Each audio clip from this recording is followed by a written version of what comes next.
राजकारणात जेव्हा एका पक्षाला सत्ता मिळवणं अवघड जातं, तेव्हा अनेक समविचारी पक्ष एकत्र येत आघाडी वा युती स्थापन करतात आणि सत्तेचं गणित मांडतात.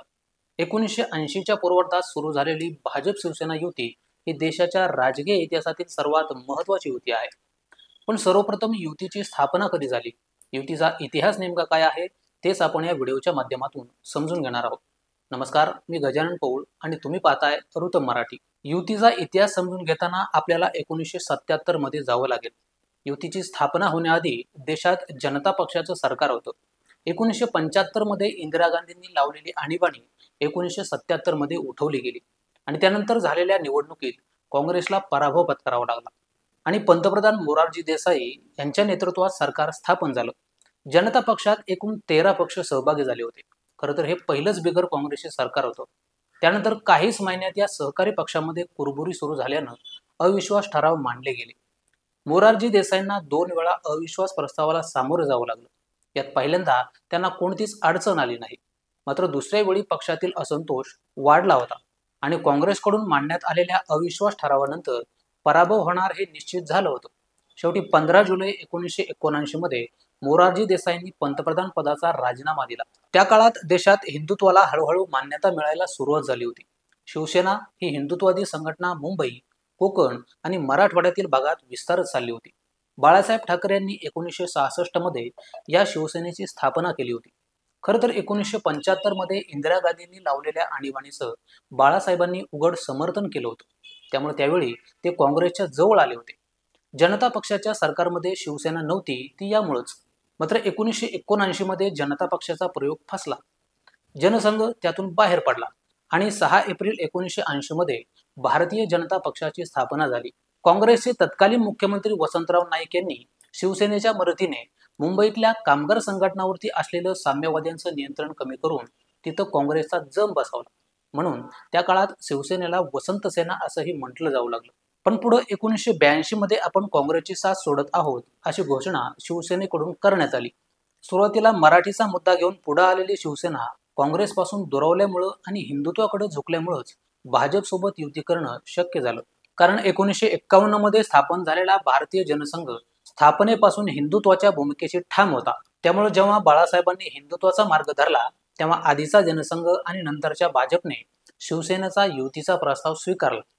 या युतीचे मुख्य शिलेदार होते शिवसेना प्रमुख बाळासाहेब ठाकरे आणि प्रमोद महाजन.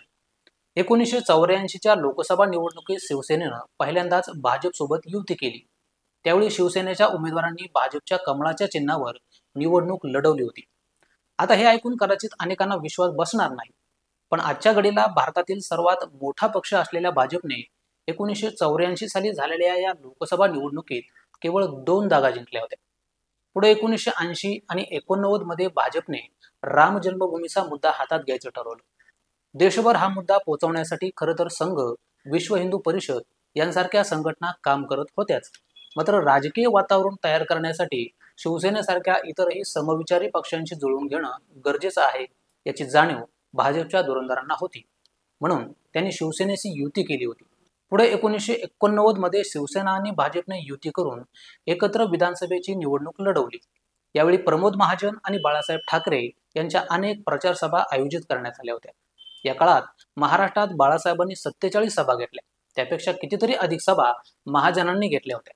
त्यानंतर भलेही काँग्रेसचं सरकार स्थापन झालं असलं तरी युतीने देखील काँग्रेसला चांगली टक्कर दिली होती. याकडं दुर्लक्ष करून चालणार नाही. त्यावेळी निवडणुकीत भाजपच्या 42 तर शिवसेनेच्या 52 जागा आल्या होत्या. त्यानंतर देशात एक वादळ आलं ज्याचं नाव होतं राम जन्मभूमी आंदोलन. या आंदोलनाने संपूर्ण भारत ढवळून काढला. 1992च्या गीता जयंतीला बाबरी ढाचा पडला आणि देशभर एकच हाहाकार माजला. बाबरी पतनाची प्रतिक्रिया म्हणून 1993 मध्ये मुंबईत भीषण बॉम्बस्फोट झाले.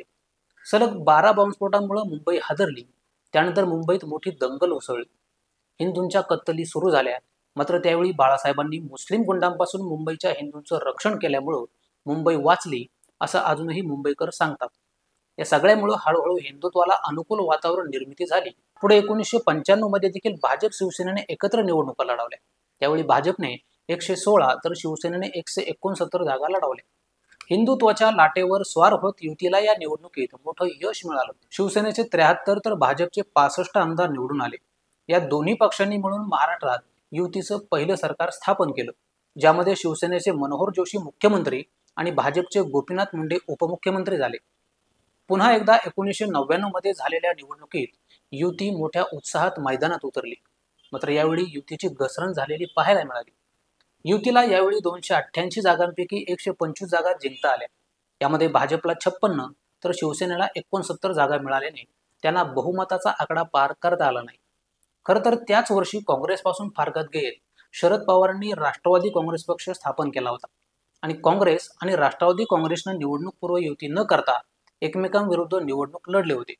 पण तरीही भाजप शिवसेना बहुमतापर्यंत पोहोचू शकले नाहीत आणि सरतेशेवटी एकमेकांच्या विरोधात निवडणुका लढलेले काँग्रेस आणि राष्ट्रवादी काँग्रेस पक्ष सरकार स्थापनेचा दावा करण्यासाठी एकत्र आले. काँग्रेसचे विलासराव देशमुख मुख्यमंत्री झाले तर राष्ट्रवादी काँग्रेसचे छगन भुजबळ उपमुख्यमंत्री झाले.